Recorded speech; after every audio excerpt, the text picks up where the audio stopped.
अब हामी दुना म स्टेपलरको पिन युज गरेर कसरी भन्ने बारेमा म सानो सबैभन्दा क्लिप पहिला त है। हामीले पात छान्ने हो यो राम्रो मिलाएर म आज दुना बनाउन सिकाउँदैछु स्टेपलरबाट है। अब यो यस्तो भइसकेपछि तपाईँले यहाँनिर यसरी यहाँनिर फोल्ड गर्ने, यस्तो गरेर यहाँ फोल्ड गर्ने। फोल्ड गरिसकेपछि तपाईँले स्टेपलर यसरी लाउने यहाँ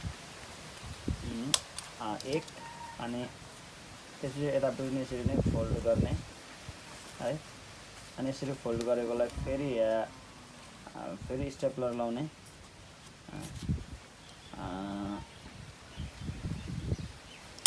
दुई ठाउँ स्टेपलर लाग्यो। त्यस पछाडि फेरि यसलाई यसरी फोल्ड गर्ने। यसरी फोल्ड गरिसकेपछि यहाँनिर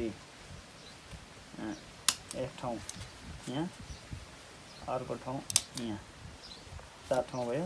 अब फेरि यहाँनिर यतापट्टि फोल्ड गर्ने,